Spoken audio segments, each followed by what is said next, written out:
Good evening and welcome to Gaana shot. Gaana shot में आप सबका स्वागत है।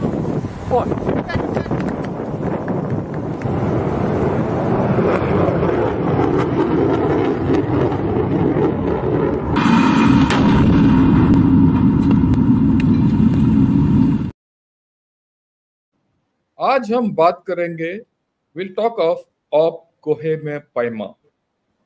What is Kohe में Paima? It is fundamentally, it is the operation Kargil or Vijay as we know it, and what Pakistanis call it is Kohe Paima. And we'll talk of this and the Pakistani view of Kargil with General P.R. Kumar. Sir, good evening and welcome to Gana Shot. We've been missing you for a long time now. Good evening, General Shankar. What a pleasure it is to be back. And first and foremost, let me compliment you on the gunner shot going from strength to strength. I've been a great admirer of your, prowess and professional competence. And the way it is progressing and the viewership speaks highly and does justice to your Josh and your professionalism. Kudos to you. Thanks a lot, sir. And of course, good evening, viewers. Yeah, thanks a lot, sir, for all that. But we are in for an interesting talk today. Right. The first thing which I want to show you is the slide which you had. You could probably explain this a bit, and then we'll see what is ahead for them. Okay. Firstly, good evening, viewers. It's wonderful interacting with all of you, especially with my very dear friend and colleague, General Shankar. Operation Kohe Paima is the Pakistan's code name for the Kargil war. And just like Indians have named it Operation Vijay. Let me start by telling you why it is so important for us to know the perspective of Pakistan, what happened then, and what they think and what they take home after the Kargil war. Firstly, the principle of know your enemy has been there right from the beginning of war. So knowing your enemy has now actually changed in today's geopolitical and warfare changing scenario to knowing everybody. And especially when India is a regional power, the fourth largest economy, it is important to know the enemy, in essence, the leader, the people, and the historical background of that particular nation, how it conducts itself and how it conducts with its neighbors. And thus, it is vital we know how the enemy planned, prepared, executed, and thereafter what lessons they took home. Historically, I am not going into the enmity of Pakistan ever since independence, but I would like to flag just 2 points. From 65 and 71, they lost the war. 71 was a psychological trauma where one major wing of Pakistan was broken and they were totally traumatized. Thereafter, in 1984, came the Siachen operations. For those of you who are not fully aware, there is a point on the map called NJ 9842. From there, Pakistan interprets that line moving northwards to the Karakoram Pass and always felt that the Siachen Glacier and the heights dominating it belonged to them. India beat Pakistan to the race for dominating the Saltoro Ridge and dominate Siachen. So both 71 and 84 was something which the Pakistani people, their political leaders, and most importantly, their military leaders took to heart. They felt outbeaten, outmaneuvered, outthought, and outmaneuvered also. And so there were a lot of people within Pakistan, and especially the military, who were always looking for some sort of a revenge, some part of a payback. And amongst these, there are two famous personalities, then the Chief of Army Staff, General Pervez Musharraf, and his own Chief of General Staff, whom he appointed as soon as he became the Chief of Army Staff, who were special proponents of doing something bravadic, doing something out of the box, and to resolve both Siachen and Kargil and somehow internationalize it so that it can be resolved forever. This is the only background I want to tell you. And I also want to tell you that I'll be wearing a Pakistani hat. So Shankar and the viewers, please beware. Though I was the Indian DGMO, I am going to speak like a Pakistani based purely on their narrative, their books, their YouTube links, many of their articles in Dawn and many other articles. And I will try to refrain myself from giving the Indian view. Even the Indian view, which I will suggest, is basically emanating from what the Pakistanis thought was the Indian view. Thank you, Yeah, Shankar. thanks a lot, sir. So, we're going to have a former DGMO to talk about the historical background of Paima, the fact that it's not an original plan, and there are many sides to this narrative. And so, what was the strategic construct with which they started? क्यों किया ये सब उन्होंने? और पाकिस्तानी नजर से, there's like he said, we're going to have a Pakistani talk to us today, literally. What is the planning, build up, and how was it executed? How was it presented to the Prime Minister Nawaz Sharif? Or rather, how was he fooled into this operation? And how he, after being fooled, took it upon his own head to carry it forward. It is not as if Nawaz Sharif is out of blame, right? How, we're going to learn how this operation didn't start in 99, but it started 1 year before. Okay. How infiltration became an intrusion. Then how we detected it, and what were our initial reactions, right? And let me put it up front. Our initial reactions and the detection were poor. We should admit it. Okay. Then how do they perceive that the Indian response, which was in a multi-domain formation or a multi-domain environment, how did it gather momentum and the ferocity with which it came? If you analyze now, I'll speak from the Indian perspective because I was there somewhere in that area. We were moved from the northeast to go into that area. Kargil is a operation in two phases. The first phase is completely Pakistani dominance. Second is our coming back. I call it the difference between a first half nation and a second half nation. Autocracy is a first half nation. In the first half, it is fantastic, right? It is the democracy which gets its act together, and in the second half, in the last minute, it's the winning goal. That's what happened in Kargil. Then the role of Indian artillery, which Pakistanis have acknowledged. What are the magnitude of the blunder, and which sank in, right, and which led to their withdrawal? What are the implications of the total secrecy by the clique? There was a clique which was formed for to conduct this operation, which kept everyone out of the equation till it was already fully executed. And that was when it was known to the world that such an operation took place. Then, of course, there is the issue of the international condemnation and the global isolation. Nuclear implications. There are a lot of tales of heroism from the Pakistanis, on the Pakistani side, right? I'm sure he'll talk to us about Sher Karnal Khan. Okay. And then, of course, we need to get some insights into the Pakistani analysis and introspection of the post-Kargil thing in Pakistan. And then see, is another Kargil possible? Right? And I'll talk of this another Kargil possible in the context of LAC, because something like that almost happened there. And how did the international community view Kargil from a Pakistani perspective? So this is the broad contours of what we are going to talk of, or what we are going to be told by General Kumar from a Pakistani perspective. Right. We've said all this. Let me take it back, and let me wind the clock back. The other day, a few days back, I was talking to him and I said, look, what have you been up to? He told me, look, I've been reading about Kargil.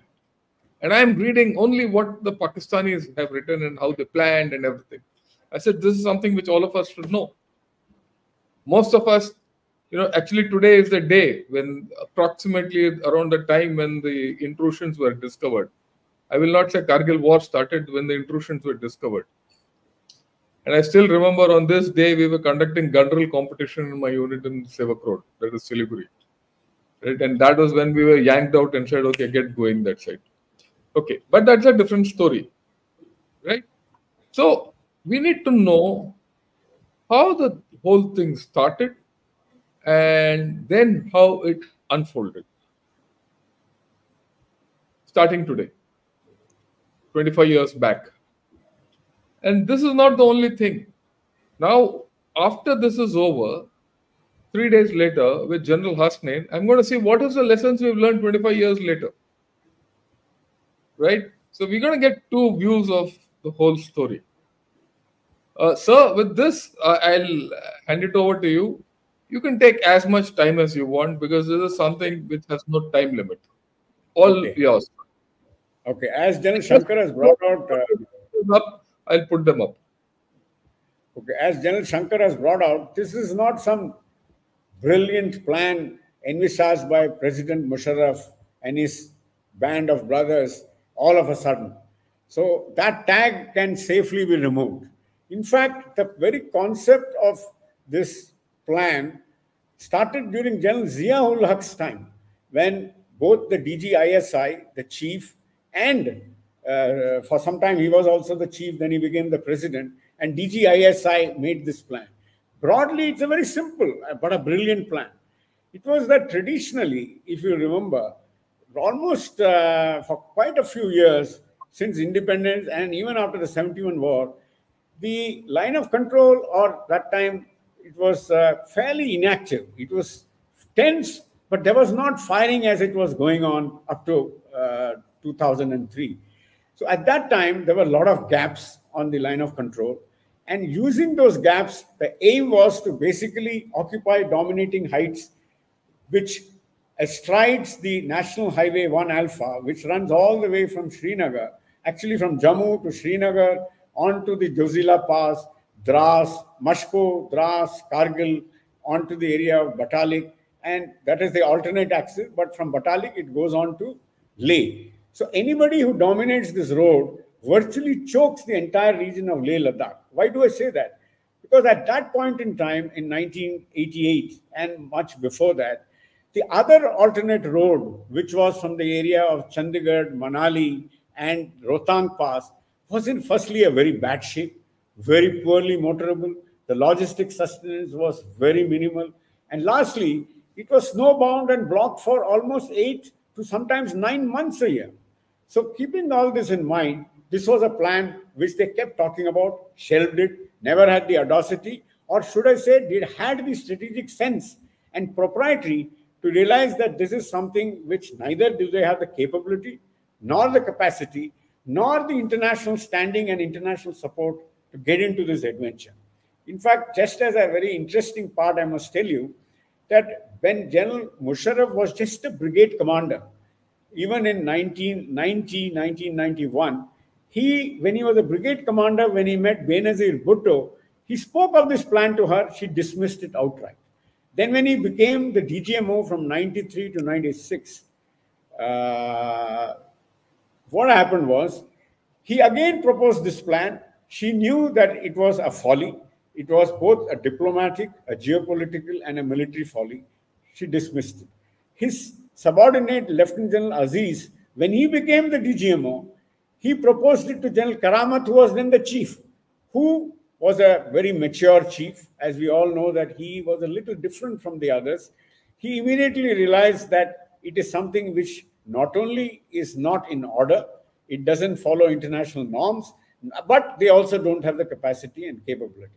And so this plan kept lying in cold storage till Musharraf became the chief of army staff.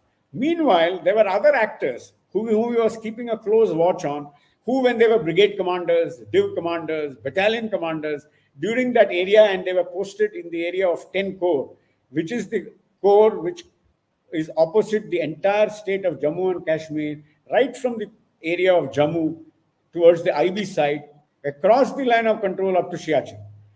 Now, this corps, whoever were posted, there were some actors who did certain acts of infiltration and even occupied some heights and quietly withdrew without even informing their higher headquarters.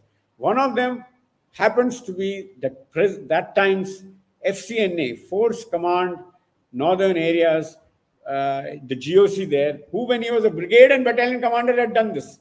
So he brought him on promotion to his commander, FCNA. He brought the corps commander, who is General Mahmood, as corps commander 10 Corps, and the CGS, who was commanding a corps, within a few days of becoming the chief, he brought General Aziz Khan as his chief of general staff. So these four gentlemen were people whom he assembled and actually discussed the plan. And he knew that all four of them had the inclination and possibly the balls to actually plan and possibly execute it. Knowing the entire scenario, knowing that, please remember two things at that time. In the background, May 1998, am I right, Shankar? May 1998 is when India, after 25 years or 28 years of a moratorium, did their second set of nuclear blasts over a period of 2 days, which was responded to on 28th and 30th of May by 5 and 1, 6 blasts. And you know the uproar, especially against India. Now, this is an interesting background.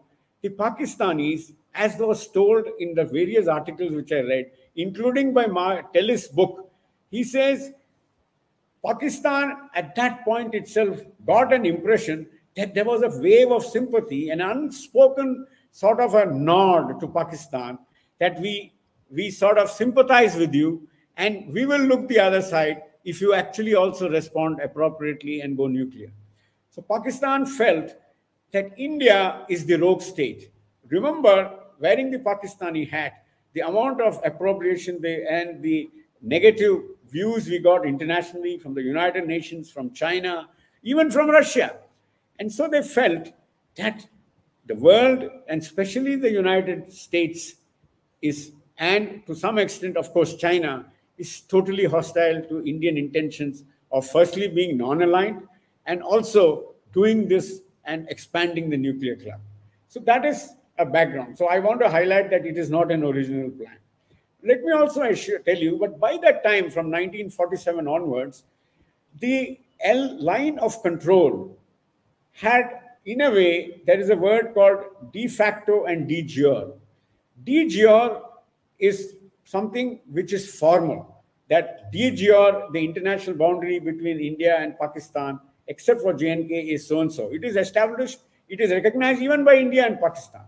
But when it comes to the line of control, it is de facto the boundary between Jammu and Kashmir and Pakistan. In a practical term, though the Pakistan-occupied Kashmir is an integral part of India, but the world generally addressed it and took it as a sovereignty, and this is something which they did not keep into account, Pakistan. Why?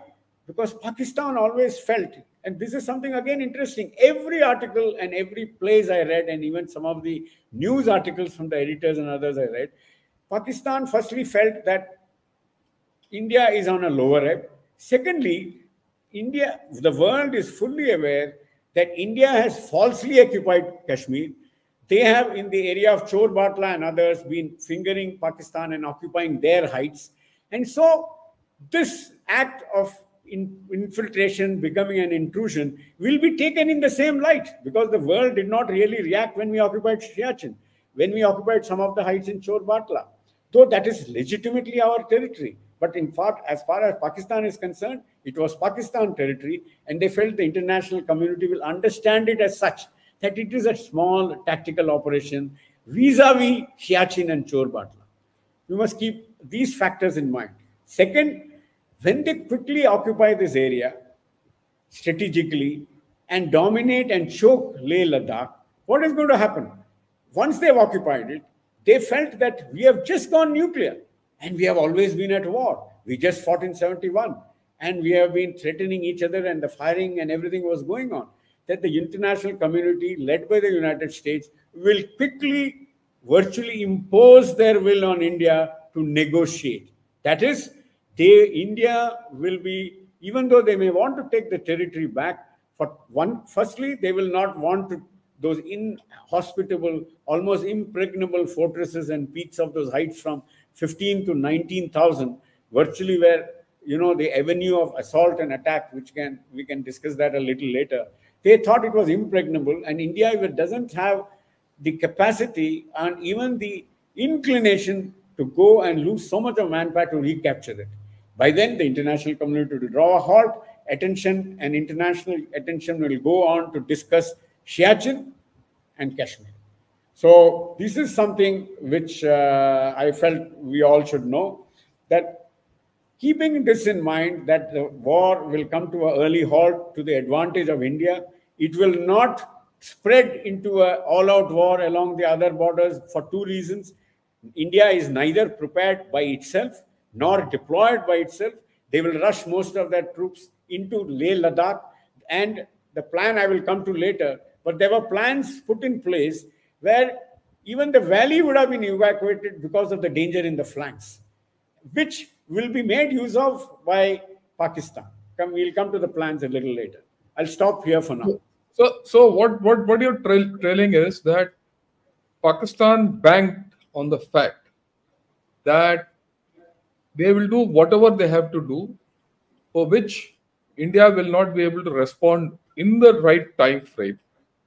In the absence of India responding in the right time frame, right, they will internationalize the situation and finish this war at a state of advantage to them.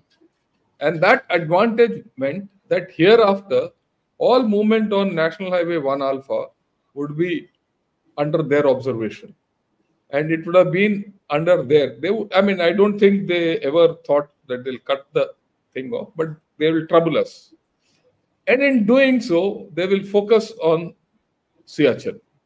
The second presumption, which you are saying, as per their thinking, I won't say presumption, it's their conviction, that this operation is not as big as Siachen.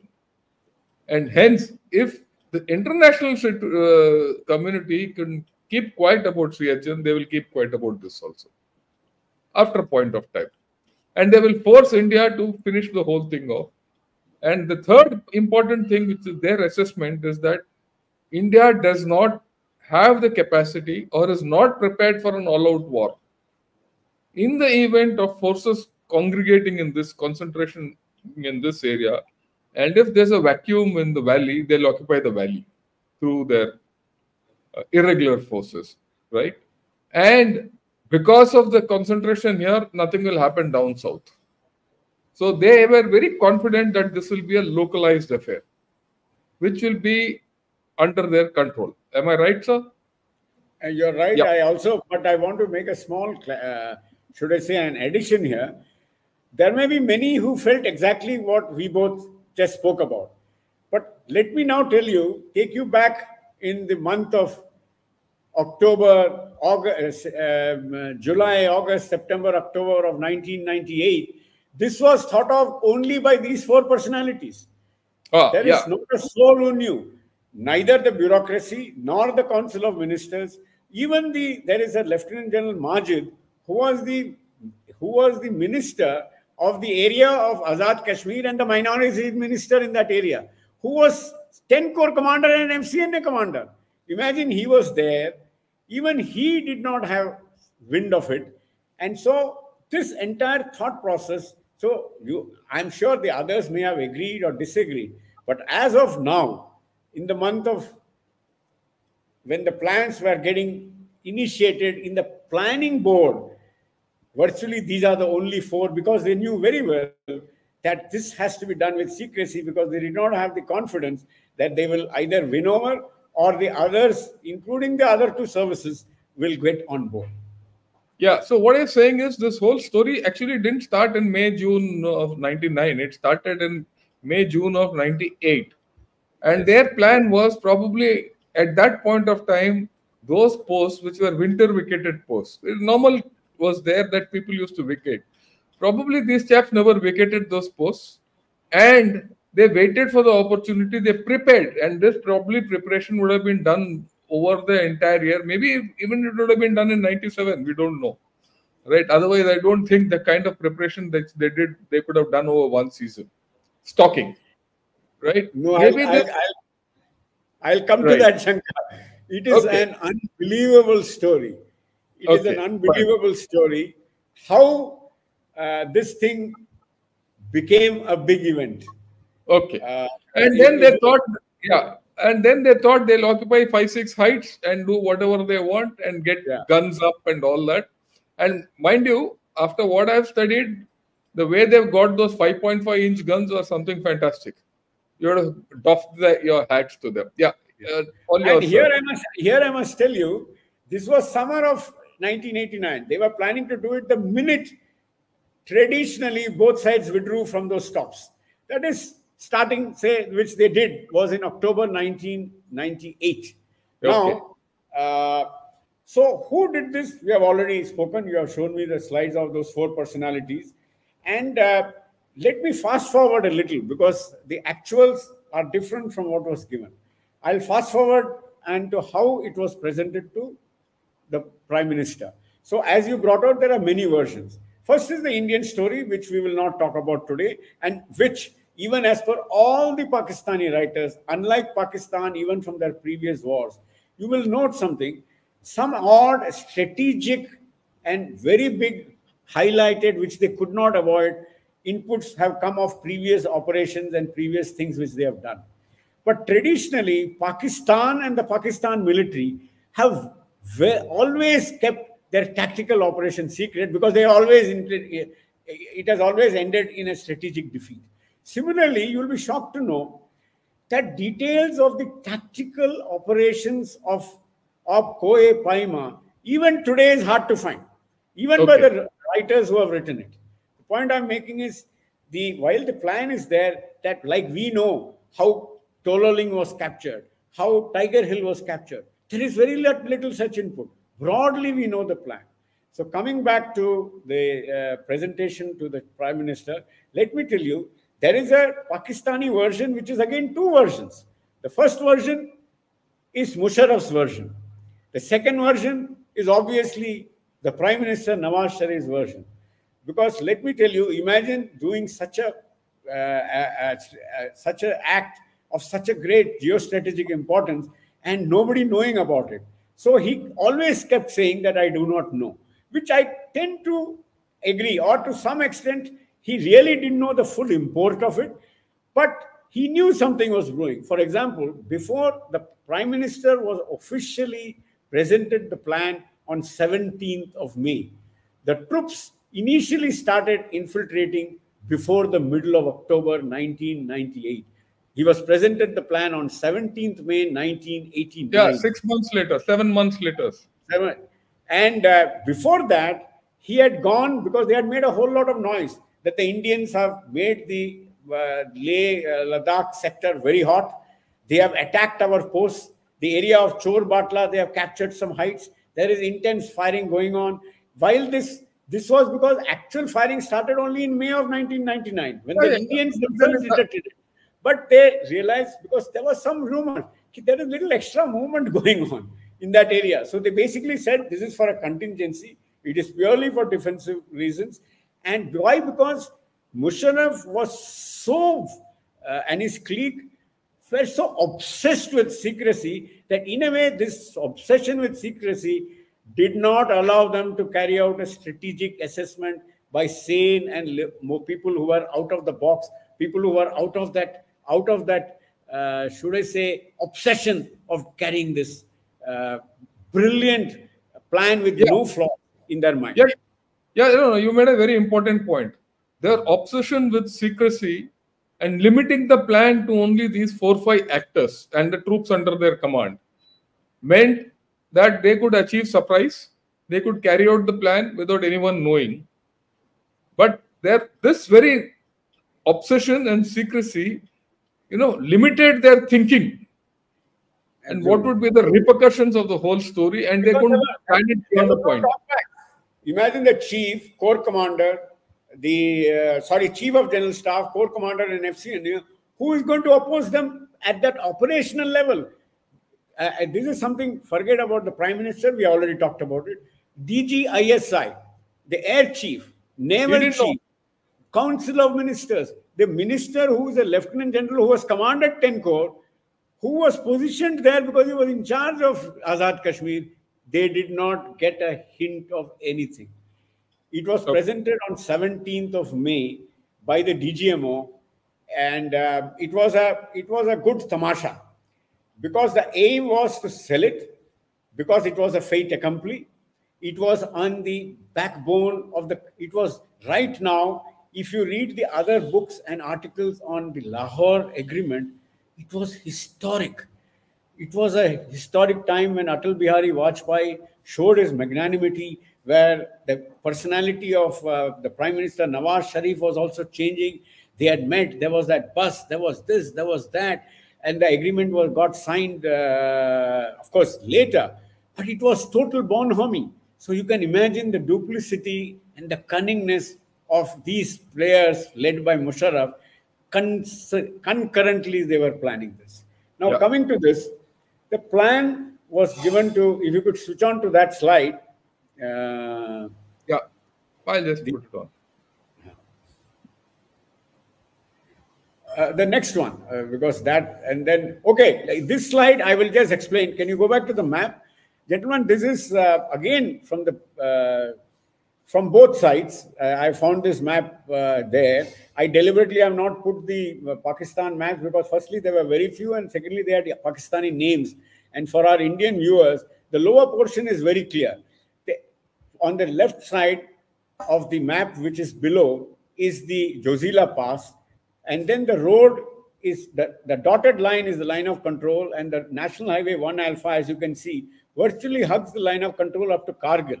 And thereafter, it takes a southeasterly direction to Leh. But there is another road which is going up to the area of Chor Batla and then wings the southwards, north of Leh. So there are, in a way, this entire area can get dominated. So as you can see, that plan was to do that. And now we come on to the main plan presented to Nawaz Sharif, which was at the strategic level. So firstly, the plan was done on a military map, which was quite small. The line of control was not marked. They basically had troop positions, and it showed the heights which was occupied.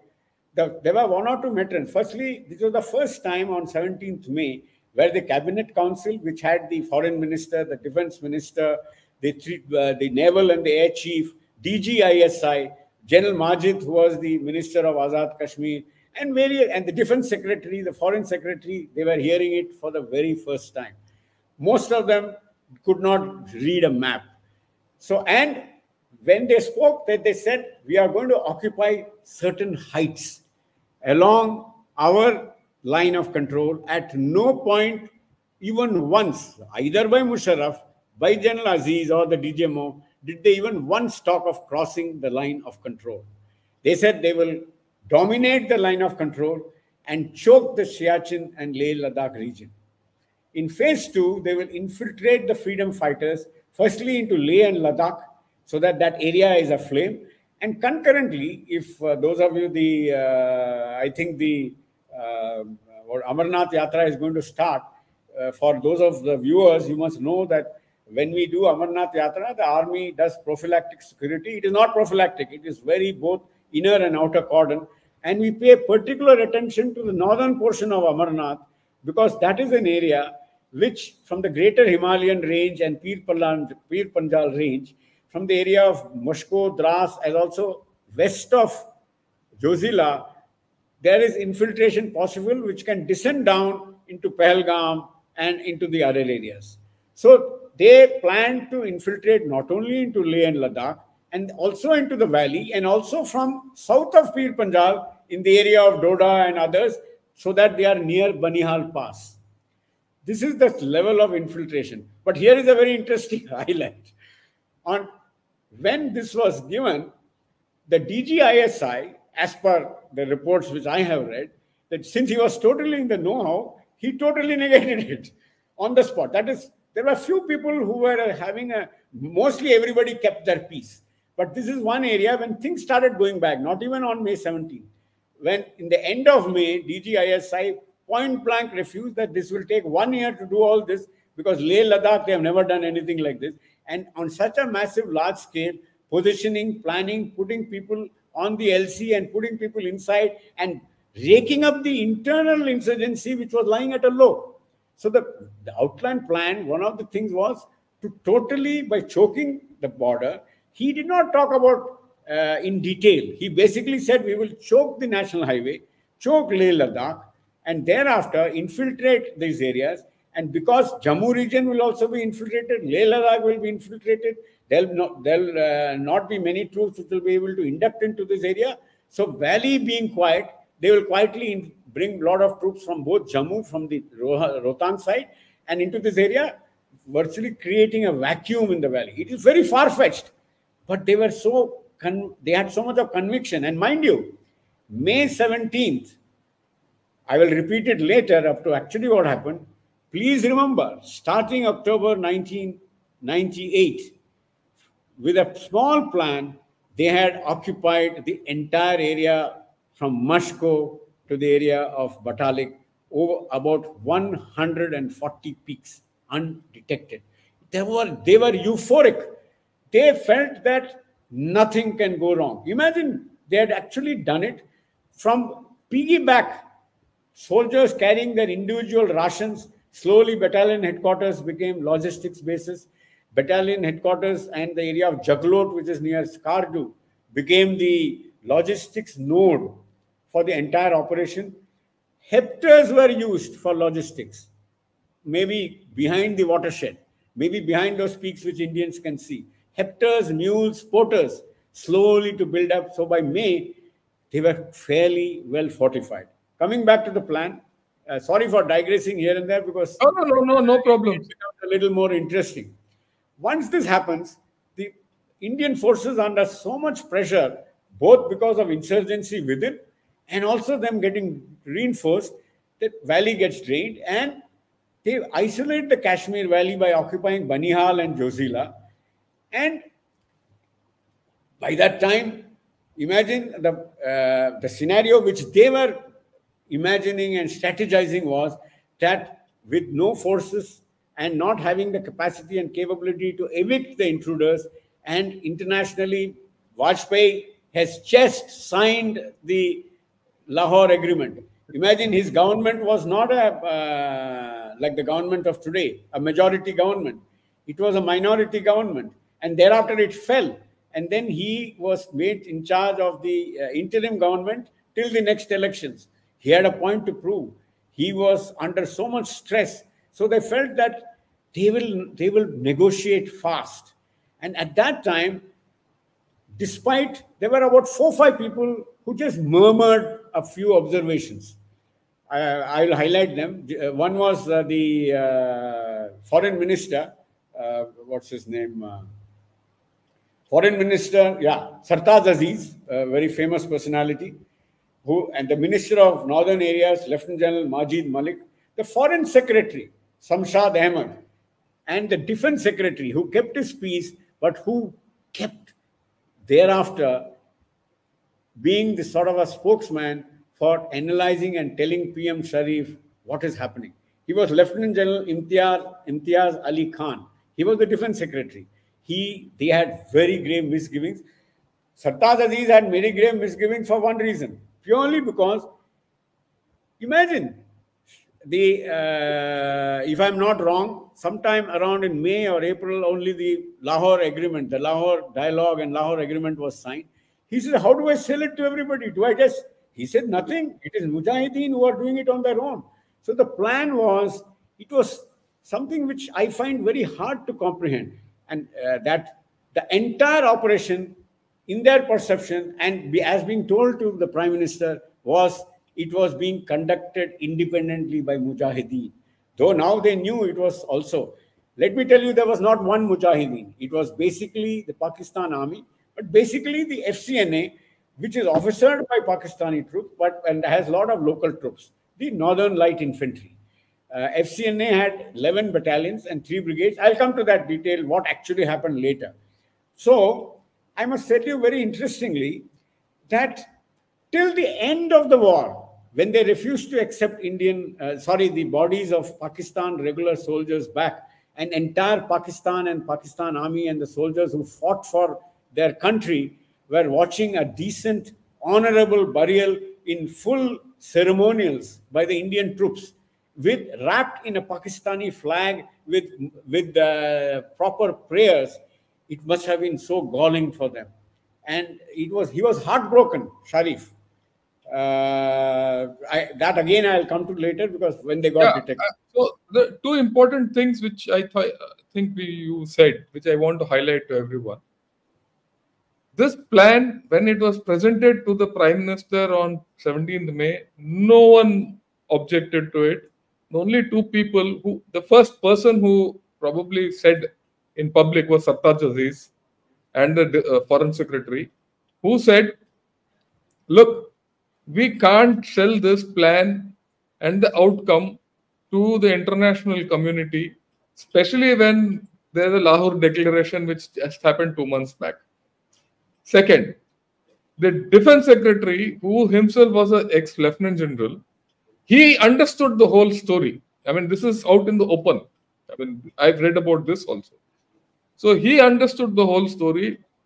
He didn't talk then. But later, on the way back, he told Nawaz Sharif, what will be the repercussion of this whole story. Till then, Nawaz Sharif was also euphoric, because Nawaz Sharif was told that, look, we are just going a little forward. He was not told that we have crossed the LC. And it was only on the way back, I think, Nawaz Sharif was told, look, these chaps have crossed the LC long back. And what all you saw was other side of the LC. In any case, the story I read is that these guys had put the names and all so small, and on such a small scale map, that no one could make out anything. So that was the story. I thought. I'll add to this. Thereafter, they found another clique of the other side. Thereafter, that night, and for the next few months, the Foreign Secretary, the Foreign Minister, General Majid, formed a small informal group, because they also couldn't go to anybody. It is a fait accompli. And the best part about the fait accompli is because they did not know the reverses and others, which had started by 3rd week of May or end of May. End of May. They could not even tell anybody. But they kept meeting the Prime Minister, who heard them. But when he will meet the Nawaz Sharif and the DGMO, he'll pull back, because on ground they were swinging, in the sense that they were still occupying everything. Initial phases of the conflict, which I'll come to later, the Indians were caught unawares, I would say, with their pants down. And their initial reaction was a shot in the dark by local commanders, small counterattacks, even a battalion attack. And you must remember that those were the days when even the Kargil ammunition depot was bombed by Pakistanis, and it was set ablaze. So this Defense Secretary used to keep cautioning him, because he had his colleagues and his course mates and juniors who were some of them in that area. A very interesting highlight, which I was planning to bring out later. This cloak of secrecy had enveloped everybody so much, it actually boomeranged back onto this clique itself. Like when the Indian army actually finally understood the enormity and the strategic necessity, and hats off to both the Indian army and the Prime Minister, there was no question that we will use India's national might to evict them, whatever it takes, whatever it costs. It took Pakistan, they came down brutally down to Mother Earth. But when they started suffering, it became a tsunami. The initial phases was bad. I'll come to later. But thereafter, it was a tsunami of losses. What and how Pakistan took it, you can ask me later. But here, okay, I want to point out that as and when posts started falling, companies did not inform the battalion. Do you know that when Tololing fell and Tiger Hill fell, that company headquarters did not inform their own battalion headquarters for 3 days. Battalion headquarters did not tell the div headquarters for 7 to 10 days. So they Because didn't know nobody where they wanted were. to tell the bad news. But here again, there are tales of heroism. The people were so dedicated for their motherland, and for the soldier, what is it? It's a task to be done. Because they did not want to tell their superiors, battalion and company commanders just threw back their men, like the Indians initially fought so bravely and always fought bravely. They also did the same, counterattack after counterattack futilely against the face of impossible odds. Now, if you can just go back to the map, I'll quickly summarize that. The plan, Nawaz Sharif's plan. Yeah. The assumptions are again very interesting. Last, we have already spoke. So, demand talks with India on own terms, internationalize Kashmir, and also force India to evacuate from Siachen, because this will get highlighted that they have done it. We are doing something similar, in fact, on a smaller scale. Next, please. Then they assured the Prime Minister why this plan is guaranteed success. Firstly, they said it is impregnable. And they feel when they were not detected for 7 to 8 months, they had made their defenses, may not have been such solid defenses. I'll come to that later. Even if it had been solid defenses, what the Indian artillery did to those defenses. And they were logistically sustainable. Here again, there are stories which emanate. Because some of the posts were so close, and as the winter was thawing, and also in October, November, some of them, of course, some of the writers said that some of the forward troops, because they were so good, they were so disciplined, even ate grass. There is no grass in those heights. So let's turn it into basically canned rations, because they could not light a fire, because some of the posts were virtually visible to the Indian side. Yeah, you could see everything. The Indians, they felt, did not have the will or the determination to carry out eviction process, because it is going to be extraordinarily, not only difficult, extraordinarily heavy in terms of casualties, given the geopolitical situation in India, where there was a political upheaval, the government had fallen, Mr. Vajpayee was a interim prime minister, and there was the Lahore declaration. Then, to top it all, they said nobody is going to intervene. It is something like Siachen. And lastly, Pakistan is friendly with USA and China.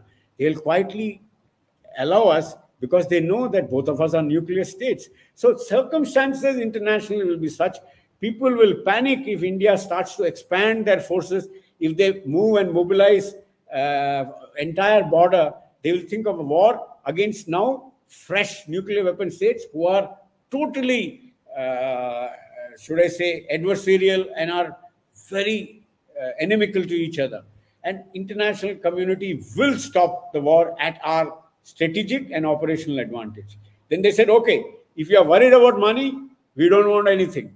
We have already done everything from within our resources. And so there were those few voices which were raised within, and then there was no shortage of flattery. Basically, from the DGMO and Lieutenant General Aziz, there are some things which are so small and petty, but it realizes that how these words of praise, which has no substance on ground, can actually boost an image of a man. Because here is a prime minister who was told repeatedly, sir, Mr. Prime Minister, you will go down in history as the Prime Minister of Pakistan who has resolved Kashmir, who has removed India from Siachen. Your name will be in golden letters only next to the founder of Pakistan, Mr. Jinnah. He fell for it. Mr. Sartaj did say, sir, but what about the Lahore Declaration? He said, so what? Lahore Declaration cannot evict Indian Pakistani troops on the ground. Finally, the ground and our action will speak. That was his reaction. And everybody kept quiet, because at that point in time, everything was succeeding. Okay, next.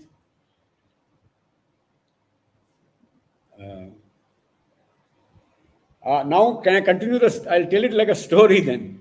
Yeah. Yeah. So then what happened? Let me give you a very small brief about the troops which fought. As I had already mentioned, 10 Corps was the corps, but actually 10 Corps had FCNA right in the north, that is from the area of Siachen, and okay, right from Siachen up to, say, the Jozila Pass. And from Jozila Pass southwards was two infantry divisions.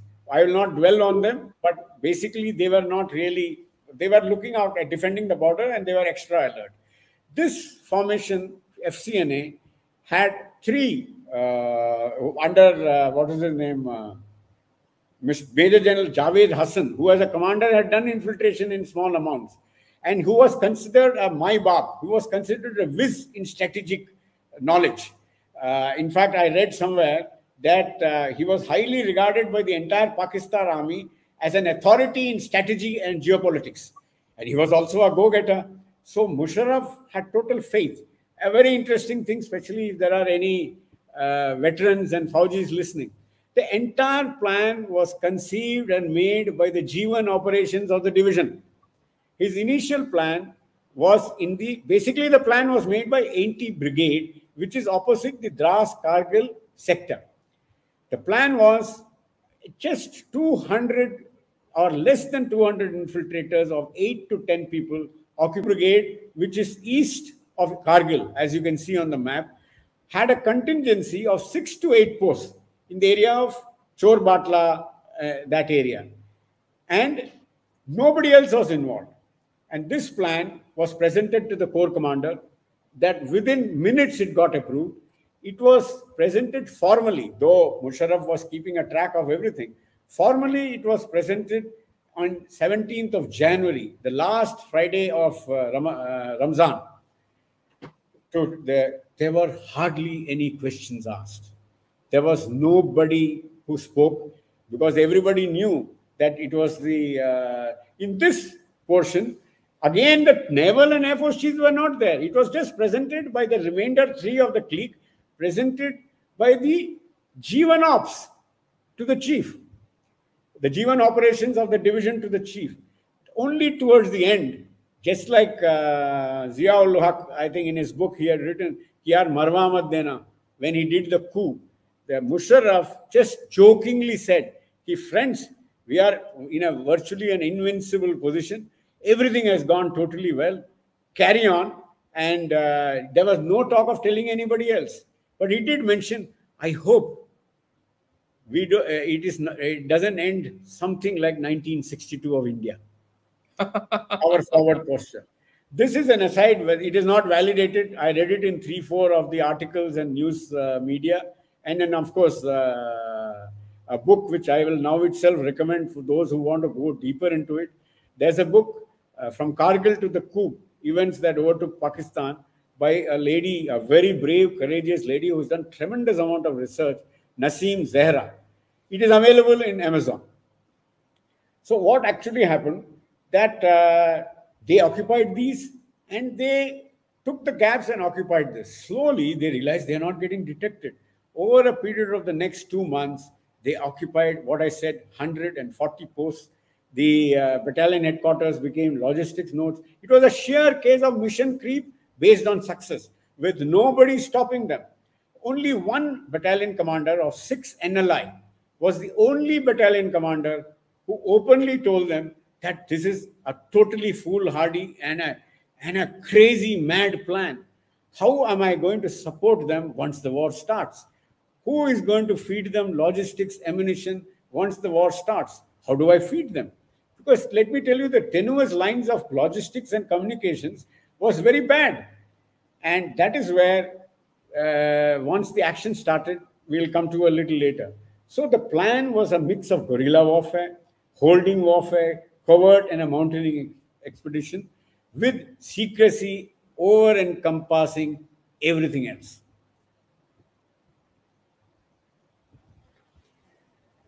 And by April, they were fully ready for the summer. It's a different matter that that winter was a little less ferocious and the passes opened quite early. Otherwise, you never know. The detection would have gone on even much later. How did we Indians detect it? It was only from the beginning of May when some of those Gujars and few patrols which went up, they met sporadic fire. It is only when, if you remember, Captain Kalia's patrol, which got ambushed and That was unfortunately, when the whole thing started that is snowballing. when actually the enormity of started. Even then, it was not enormous. Pardon me, but I must be very clear here. Even then, within 3 Div, which was the division Yeah. in charge of that entire area at that point in time, now some more forces have come in. They still wanted to keep it within the division, not even to the core. In fact, on the around the 20th of May, George Fernandez, who was a minister who was addressing a meeting in Asansol or somewhere in Assam, he actually made a statement because slowly media was even then Yeah. talking only of mujahids. Mujahids have concentrated in that road. They are attacking some of our posts. There are some posts even in the valley which are under attack. And Mr. George Fernandez actually made a statement to the public and the media that those forces will be evicted within next 2 to 3 days. Yes. But slowly the enormity sank in, and they even did a battalion attack. That division did a battalion attack. They were beaten back with a lot of casualties, but that was the first major casualties which Pakistan suffered. They had about 7 to 8 Jawans killed and 5 officers killed. During that time, when that happened, and a little later, Prime Minister Nawaz Sharif was also taken to Kargil. And that is when he started seeing all the casualties. And without knowing it, the commandant of the military hospital in Skardu, he didn't realize he was trying to promote himself and how much fantastic work he's doing. This guy was in tears. He saw so many troops, all battle wounded, and so many corpses. And then he says, "Sir, this is nothing. The number of casualties which are going back to Rawalpindi by air, you should see. We are doing such fantastic work." He was teary-eyed and virtually heartbroken. And then the enormity of this fait accompli started sinking, because at that time, the Indian army had galvanized. So if you wish, I can now bring out the Indian response. Yeah. So based on this, what happened was, slowly, both 15 Corps, which was looking after the entire Jammu and Kashmir, and Northern Command got really involved, got to know the enormity of the situation. Army Headquarters, MO Directorate got involved. And this is where I must tell you that India conducted a multi-domain operation. It was at the national level, politically, information, diplomatically, and militarily. Everything got together by design and also by default. It was a fantastic multi-domain operation. Here, interestingly, I must tell something, just one minute, Shankar. Pakistan, it struck me when I was doing research on this, and it struck me as something which we praise Pakistan, not praise as a professional, that they have been conducting hybrid war since 1947 in some way or the other. It got prominence after the LC got active. But I want to tell you that Pakistan, much because the United States created this term multi-domain warfare and actually started fighting it, and now Ukraine, Gaza, Azerbaijan, Armenia, everything is multi-domain. To just tell the readers, multi-domain means it's not just kinetic. Yeah, everyone knows. Military. It is all domains: information, cyber, security, diplomacy, economic. So Pakistan fought India in a multi-domain manner and conducted this operation. But once the Indians started, their multi-domain operation went for a halt. They forgot multi-domain operations, and India took up multi-domain warfare. Actually, so I have a slightly different view. If you actually analyze it, when the things, initially, because of their secrecy and because of the fact that they didn't want to tell anything to anyone, they, for the first time, they forsake the fact of being multi-domain. They were completely conventional in their secrecy, and they didn't have any multi-domain issues to put across. On the other hand, India was completely multi-domain. So actually, this thing, when it started May, June, It just proved that the Indian response and the Indian way of conducting operations was multi-domain, and the Pakistani was only in the military domain. The rest of the Okay. domains had failed. Okay, you got a point there. You're right. Right? The Yeah. rest of the domains failed completely. And see And how this, things change. Things change like a tsunami. Sorry, did I interrupt yeah, you? yeah. So Yeah, things the change like a tsunami. For example, when things started going bad, his best friend from his training days was the Chief of Air Force. And the Chief of Naval Staff he knew very well. And he knew, even he knew the CENTPAC commander very well. They were colleagues when he was in USA. So that is when the air chief point blank refused, because the Indian Air Force had started providing support. When he asked the Pakistani air chief, he point blank refused because he was so worried strategically that the minute he gets involved in this war and India opens up the entire border, he will be up shit creek and there will be nothing for him to answer there, which will be going to be a bigger war. Because let's face it, Kargil, even from the Pakistani side, was a limited war with marginal gains, but for a strategic purpose. The naval chief point blank refused to create any sort of, because the Indian Navy had also mobilized. He was really worried that they will carry out blockades and in Pakistan will be in deep trouble.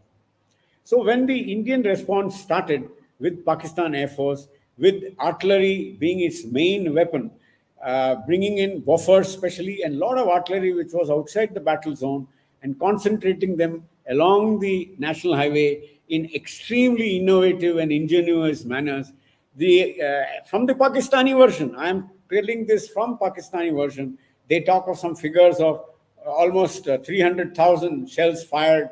They talk of course, this we know, 100 to 120 guns, with quite a few of them in direct firing role. And the Pakistani version talks of Indian Army troops advancing up to 30 to 40 meters from the top. The fire of Indian artillery was so accurate that not one shell went anywhere else. If possibly, obviously, you and I are gunners. This is a bit of an exaggeration, but it was so effective. Imagine getting pounded during the assault and 24/7 before that. Their logistics nodes were getting pounded. Their routes of ingress were getting pounded. Their forming up areas were getting pounded. Their locations where they were deployed were getting pounded. They had no sleep. They had virtually no cover. The buffers and the 130s were knocking out bunkers when it was a direct hit. Deprived of sleep, deprived of firepower from Pakistani side. Deprived now, slowly they realize that there is no logistics, no water, no ammunition going to come in. And the Indian assault gathered momentum like a true elephant. And each assault was done deliberately. And even from the Pakistani side, they said that if it was not for the Pakistan artillery, they would have still hung on to their position, because you and I have been to those locations. We know how dominant they are. We know how holding a prominent objective on a dominant height can virtually withhold virtually an army, because the avenues of assault and avenues of attack are narrow ledges. So even if you have 100 people on a narrow ledge, if only one man can assault, there is only one man reaching the top. Stories of our heroism, all of you are fully aware. Captain Batra and so many others. Similarly, we had stories of heroism from the other side. Everybody has heard of the famous story of Captain Colonel Sher Khan.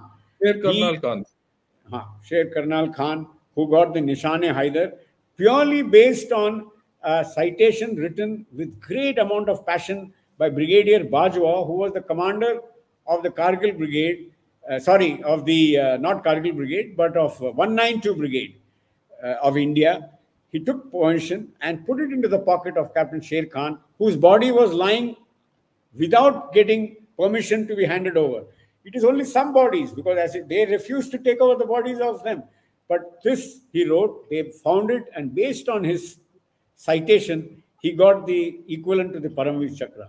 There are numerous stories of such bravery. I must recount some of imagine the plight of the commanding officers of these battalions. Now they are in such a shape, they are badly battered, They are not able to reinforce them. They are not able to supply them. Should they tell them to withdraw? If they tell them to withdraw, do they leave the wounded troops back? Because bringing down wounded troops from those troops is virtually an impossible task. Do they withdraw only the people who are fit for and leave the wounded on top? So here, there are people who fought even after being given orders to withdraw. There are people who were wounded who fought on by getting hold of a machine gun and others and telling others to withdraw. There are many such stories. And slowly, keeping in mind the international pressure, we will come to the other parts later. Nawaz Sharif, in the month of July, he gave the orders due to political and military compulsions to withdraw. I want to read out something. It's a paraphrase. I put it together. It is not a direct quote. Zara writes poignantly about Pakistan's misadventure. It's very nicely written. She says that Pakistan's mid-adventure is a case of flawed strategy, overconfidence, plans made beyond one's capabilities and capacities, but also a case of secrecy, subterfuge, poor strategic leadership, and zero civil-military cooperation. The war boomeranged on Pakistan, and since the entire nation, note this, is very interesting, and since the entire nation, even up to the last minute, when withdrawal was going on, was kept on booster shots of victory, teaching India a lesson, ending with revenge of Siachen and liberation of Kashmir. Because that was the booster of victory, that we are going to liberate Siachen and also liberate Kashmir. When the bitter truth of international isolation, even by traditional supporters and friends, a palpable, embarrassing military defeat, no recognition, no honor, or even a decent burial to those who fought bravely and died for the country, the people, opposition, and the entire country was distraught.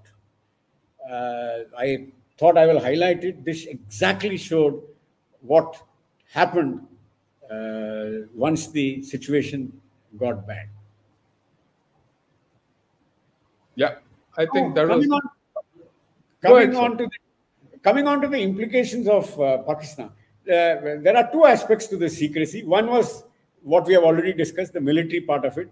The other part is also two aspects.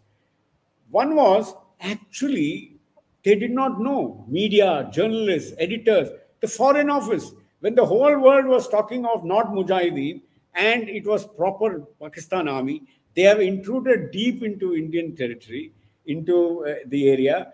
They were talking of only Mujahideen, to the extent when Zinni and the Secretary of State and even President Clinton admonished Musharraf and Prime Minister Sharif during their frequent telephone conversation, they still stood by that term, that no, sir. He said, what nonsense, we are not fools. And that diplomatic isolation I'll come to later. But was that the press felt, actually the press and the people, because the people read the press, they felt very badly let down by USA and the rest of the world, by the Arab nation. Because what they were reading is, it is not Pakistan. Why are the world against Pakistan? Pakistan is not doing it. Militants and locals from Kashmir and Mujahids are fighting this war. Pakistan is not involved. So why is the whole world shaming Pakistan and telling us to stop? It is indigenous. It is something which the people have arisen.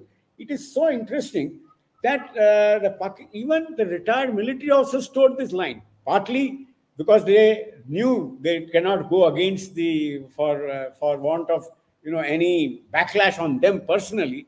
But even when slowly, Foreign Office, people made fun of them in all the embassies around the world where they used to come back. The ambassadors used to come back to the foreign minister. Foreign minister rings up the prime minister. What is this going on? Everybody else is talking a different language and we are still stuck on Mujahids fighting the war.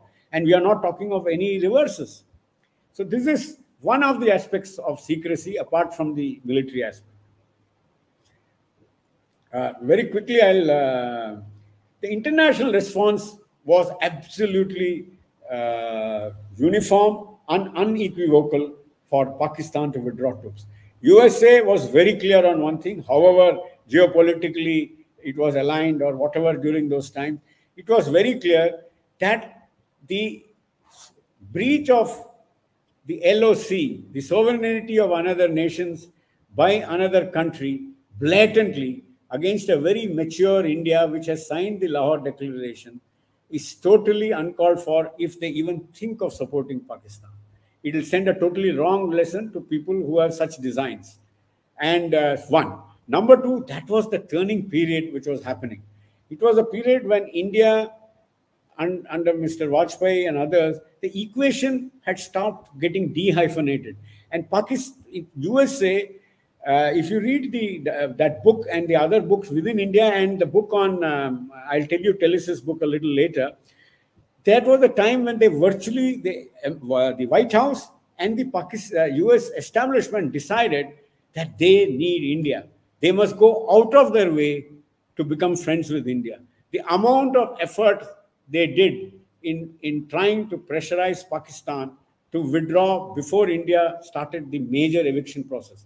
They were also scared because Vajpayee went slow initially when the casualties became a little high.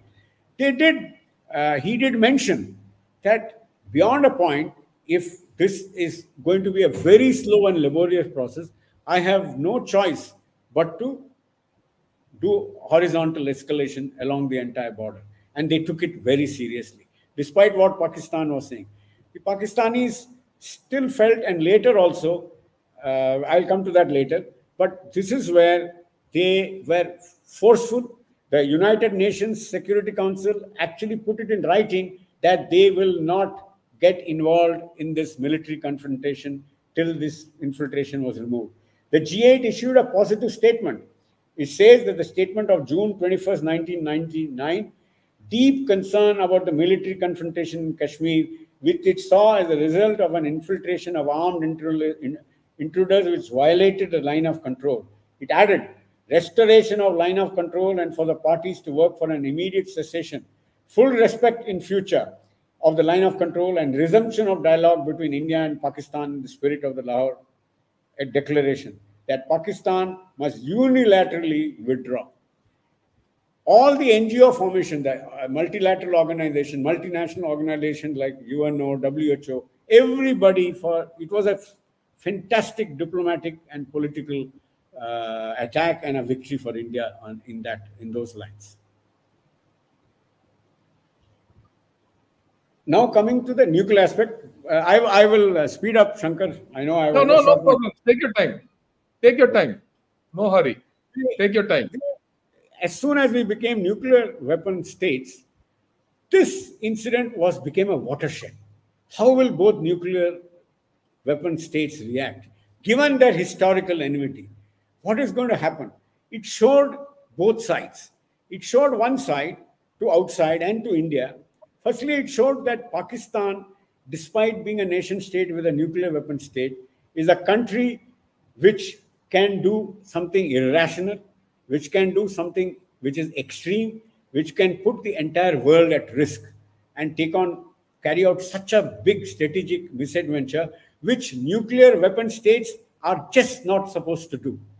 So it sent a message to the world that Pakistan is a nuclear pariah and that India, with a very mature country, a very calm statements emanating from the Indian media, from the Indian bureaucracy, from the Indian government, that it will keep the war localized. It will not escalate it beyond the LAC, despite losing their mix.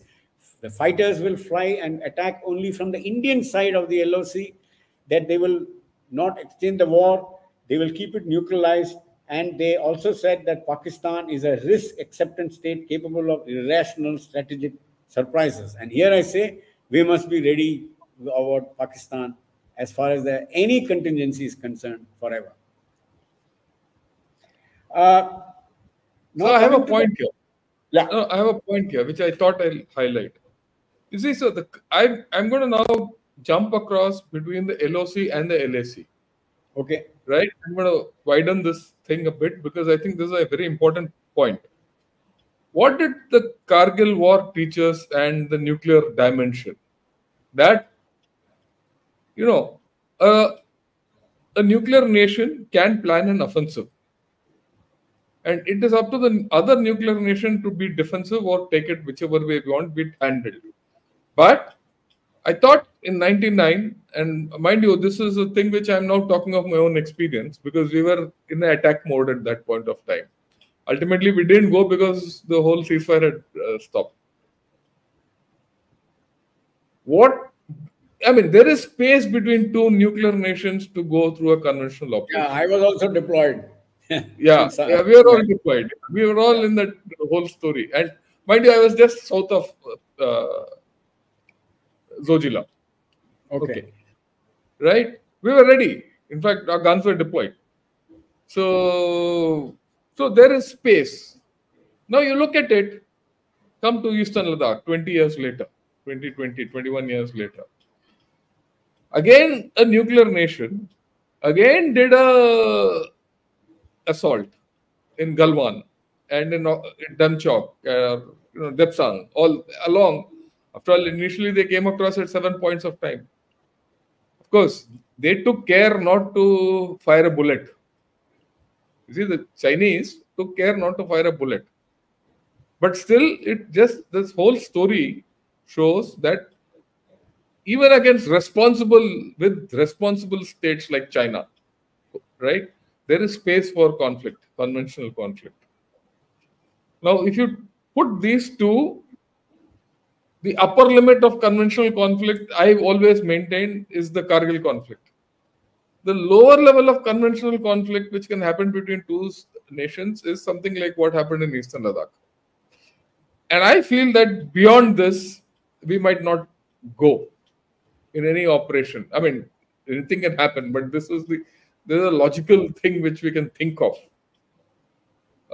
And I think this is a paradigm in which Indian armed forces have to act. And in this paradigm, really speaking, you don't see missiles being fired, you don't see aircraft being, this thing activated, notwithstanding whatever other things are, or contingencies we plan of. So it gives us something to think of as to how to conduct our future operations. I mean, this is my view. I'm digressing, but I thought this was an important point No, of very, digression. very good.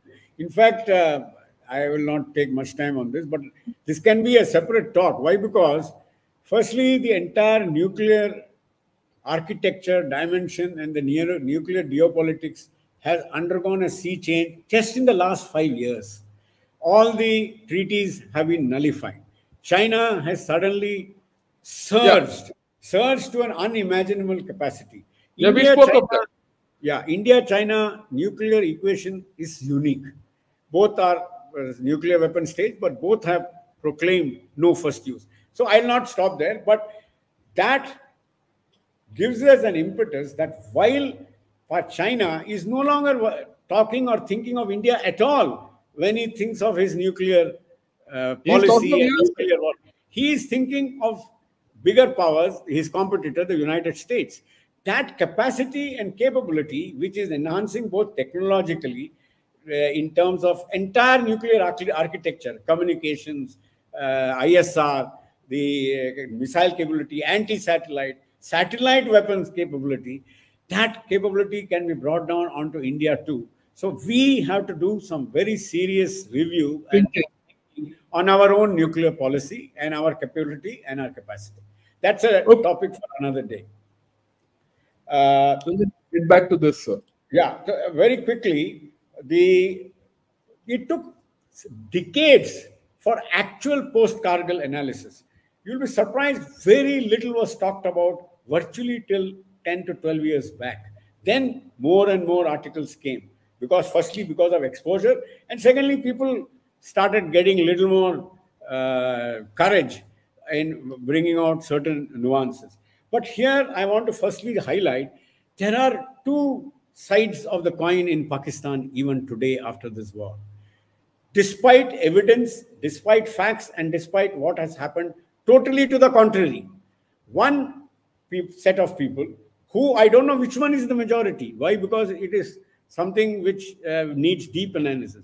One is the side which says enough is enough. Pakistan needs strategic maturity. Pakistan is a country with limited capability and capacity. Pakistan's military also has the same limited capability and capacity. Pakistan must focus on all other areas of the existence and for the growth and development of Pakistan. Kashmir can remain as a side issue. Pakistan is more important than Kashmir. And Kashmir. Because why I am saying that is the aspect of Pakistan, Kashmir I am not removing for the simple reason it cannot be removed from the psyche of Pakistan. It will be at least for the next 10, 20 years, even when the new generation has come, Kashmir is something which is not going to go. How they deal with it may alter. Then the other side is the saner version. Like, for example, there is a Shahid Amin, a diplomat of more than 20 years as an ambassador. He says it is high time the country became ruthlessly realistic about its limitations and priorities. First and foremost, Pakistan's survival must precede everything else, including our attachment to the Kashmir cause. Secondly, it has to be understood that our economy is our weakest point and has to be given priority over any other consideration. Thirdly, we need to set our house in order and require a long period of internal consolidation based on drastic reforms. But the other naysayers are too many. There are some people who say, no, Operation Paima was a flawless military victory. In fact, one of the foremost strategists of Pakistan, I forgot to note the name down, the strongest grantor of Kashmiri freedom is a strong Pakistan. That is a lesson of Kargil. One person. Then there is a lady called Shireen Mizari. She's a very internationally known strategist. She says the military aspect of the Kargil action was simply brilliant. Later, she says, India was able to turn a military defeat into a diplomatic victory, but Pakistan was unable to translate a tremendous military success into a politico-diplomatic victory.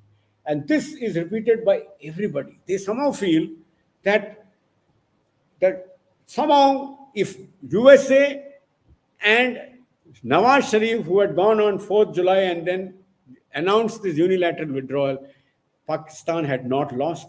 Some of the peaks had got lost, yes, because it was there in the international media, but we would have held on. Winter would have come.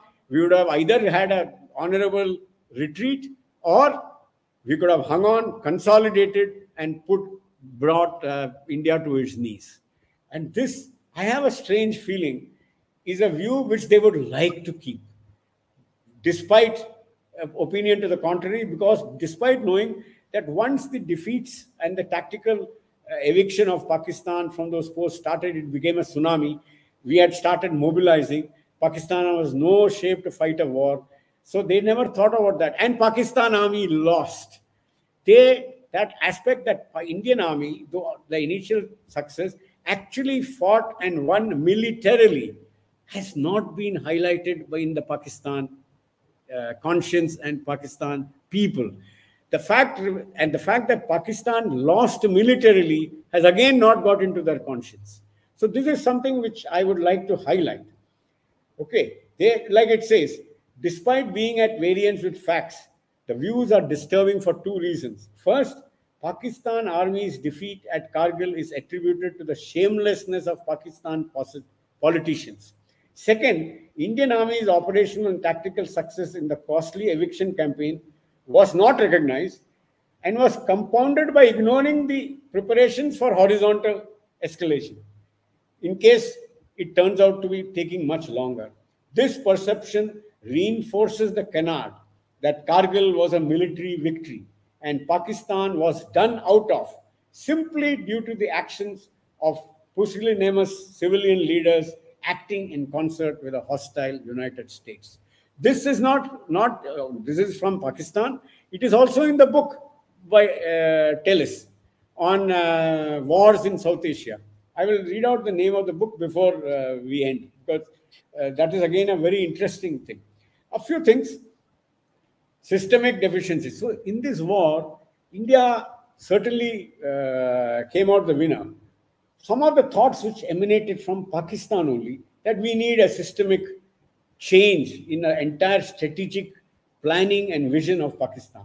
that how can they launch military operations which is not supported by strategic assessment of all probable outcomes and probabilities? Then people question, how can we fool ourselves that at 15 to 19,000 feet, such a large amount of peaks were fought by Mujahideen and supported, and they sustained themselves and fought against the Indian army. He says, whom are we fooling? It is so interesting. He was so harsh on the Pakistan military, this particular article. He said the whole world is laughing at us. The Indian Pakistan public is being fed this, and the Pakistan public is believing it, that we are still winning the war. Then some of the people feel that in case Pakistan had openly said it is not Mujahideen, it is something similar to what India did in Batalik, Chor Batla and in Siachen. We are doing something similar. Maybe even the United States and a large majority of the international community would have supported us. One of the more disturbing thoughts which keeps coming is, maybe because Pakistan feels compelled that there is no other alternative to alter the status quo and has no other choice, this aspect of Kargil war will keep resonating. At least the aspect of keeping the low intensity conflict alive will always keep resonating. This is one of my deductions. Then there is one aspect for India. There is one aspect for India that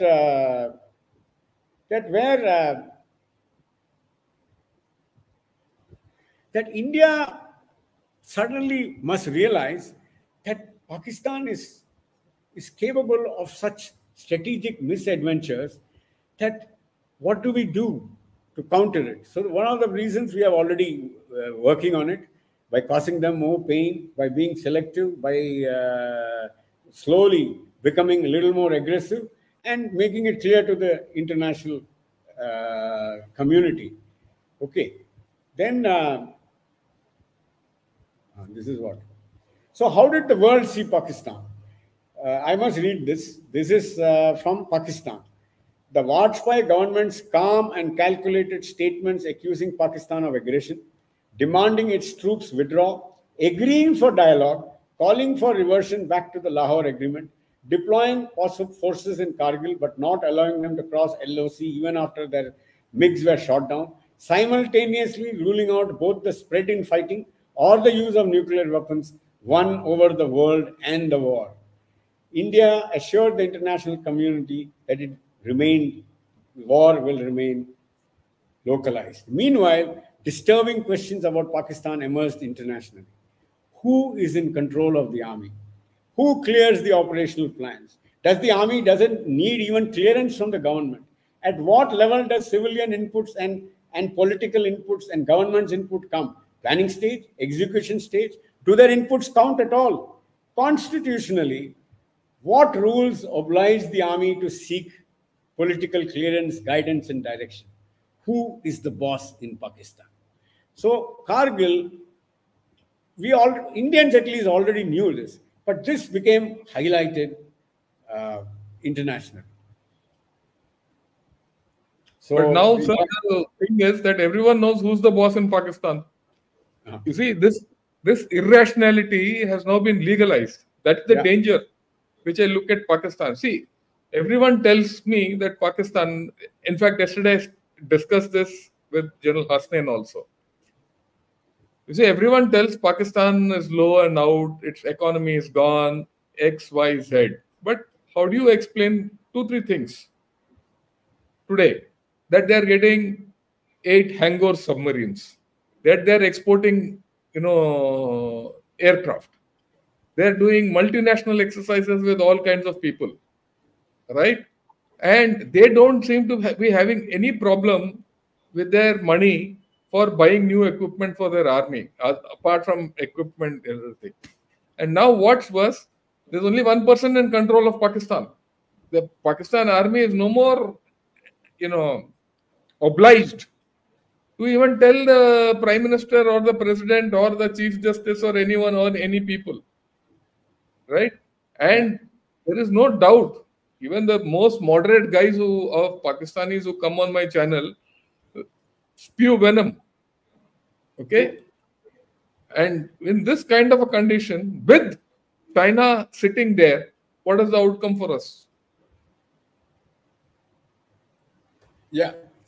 We have to do some serious thinking as to how to sort out this animal called Pakistan. Yeah, this totally collusive relations of India, Pakistan, and China is of great strategic significance. We have to think. Right. You have And been bringing up. with Iran being what it is, just 1 week back, the CENTCOM commander was in Pakistan discussing issues. Their previous John Bass, who was the previous ambassador of USA, was also sitting in Pakistan for Iran. So right, so there are a lot of issues in the thing. Actually, I'm glad that you brought out all this thing that Pakistan has a psyche which has not vanished. Yeah. In What fact, if you comes out? permit, I have written the conclusion in my own hand. Just 2 minutes. Yeah, please go ahead. This is my conclusion of my presentation. See, the Kargil Review Committee made it abundantly clear. The Kargil war was an intelligence failure which is not to be repeated, neither strategically nor tactically. The strategic import for India is that Kargil demonstrated to India that Pakistan could be a reckless, adventuristic, risk acceptant state capable of behaving irrationally.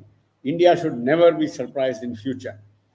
For any adventure, Kargil raised grave, unsettling questions about Pakistan's ability to assess its strategic environment, whether it can even assess it, its capacity for coherent decision making, and its ability to subordinate its fear and loathing of India to the more rational demands imposed by nuclearization of the subcontinent, and the fact of India's greater power and political and diplomatic capacity.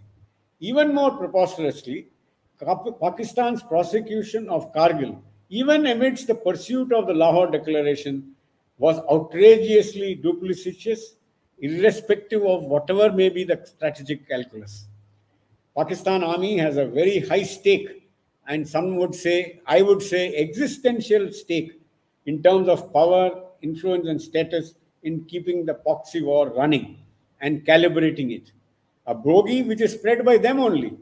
This view strengthens my argument that India and New Delhi cannot really do business with Islamabad because Islamabad is an untrustworthy partner. There will always be ugly stability with periods of ugly instability, which could even turn into war. State sponsored terrorism will remain an active mode of operation in large part because conventional conflicts is always risky for Pakistan. So Pakistan's evaluation of Kargil is ambiguous. There are some in Pakistan who do question Pakistan's LIC and everything else at the cost of Pakistan's economic, social, and political development. Lastly, I will end by saying Pakistan and specifically Rawalpindi remains passionately focused on resolving Kashmir and Siachen, and its support for the insurgency is unlikely to dissipate anytime soon. Right. So that I think that sums up Pakistan completely, sir. So you covered the entire gamut of Kargil. I'm so grateful you've taken all the time. Would you like to take some questions, or would you think it's okay? We'll take a couple of questions. Yeah. Which I Otherwise, right. my wife is getting pretty annoyed.